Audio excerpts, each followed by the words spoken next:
Hi, welcome to SAVOR, where healthy living and great recipes meet. And again, today I have my good friend, Dr. Michael Blanc, interventional cardiologist at our wonderful hospital, community hospital, where I am the chef, and we are here today to give you another great recipe from our kitchen.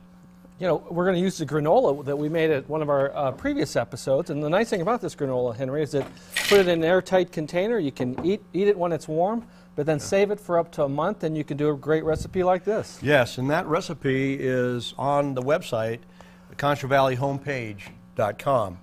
So, Mike, we made that in the kitchen last time. Now we're going to take our granola we made, and then we're going to soak it with a little bit of buttermilk.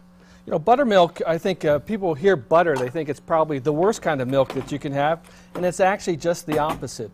The buttermilk traditionally has been what's been taken out of the product after the butter's been churned out of the cream, but now it's all cultured buttermilk. They'll add some lactic acid to it and it'll make it cultured, but it's actually 25% of the fat is of buttermilk compared to regular milk, and it's 40% less in calories. So it's actually a very healthy milk for you. It's a great way to enhance your baking, and it's heart healthy, like you're saying, Mike. Now the other thing, we got some wheat flour. Whole wheat flour. Whole wheat flour. So it's got the wheat germ in it and the bran in it, so it's all right in there with it. It's healthy all the way through with a wonderful healthy granola. We also put some applesauce to sweeten up our recipe here too, Mike. So then we're going to add an egg for a little bit of continuity for our recipe and to hold the batter together and to give it a nice brown color. Got to have a binding agent. Yeah, and it's only one egg, so you know, it's still very not healthy. bad. No. A little bit of sodium, like a quarter of a teaspoon, not too much sodium. Then we got some baking powder and some baking soda. Yeah, and you know, my kids all the time, and Henry, you know how my kids abuse me. I've got 5 kids. It's rough in your kitchen, buddy. They never take a chance not to sort of like tease me about stuff. And, Sure. And so they claim when I fail to really help them so well with their chemistry, because their chemistry is getting a lot harder as they get older. Sure. They claim that I'm not really a scientist anymore. You know, I just practice medicine. But in fact, I do still remember a little bit of the science. And baking soda is actually sodium bicarbonate, okay?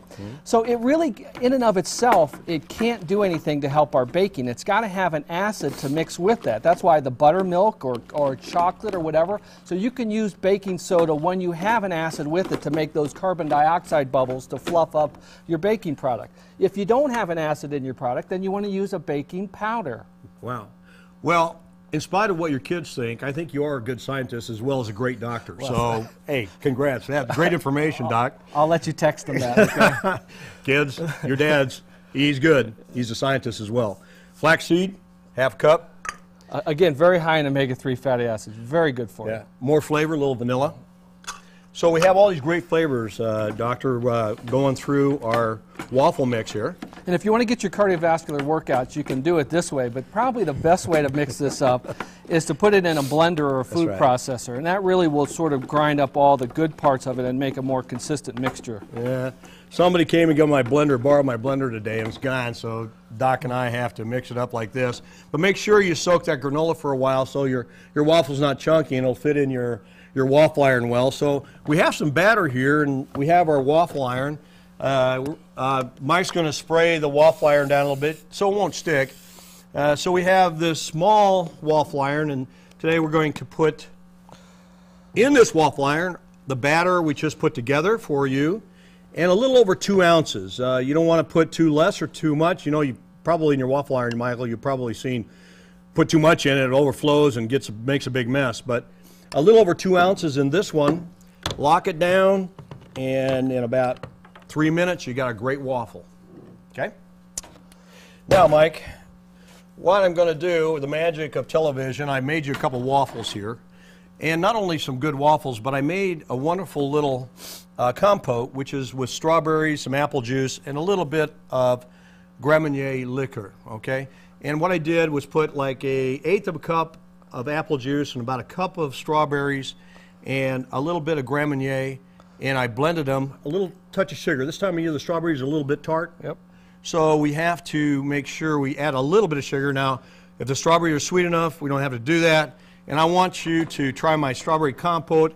and my waffles that you and I put together. Excellent. You know, and Henry, the Grand Marnier is the French yeehaw of the recipe. Yeah, that's right down your yeehaw alley. Right down my alley. I tell you what, man, and it's pretty color, isn't it? Beautiful. Beautiful, color. beautiful. Yeah. Fabulous taste. Not bad. Friends, another great recipe from our kitchen. Dr. Blanc and I'll see you soon. Savor life, eat well, and love one another.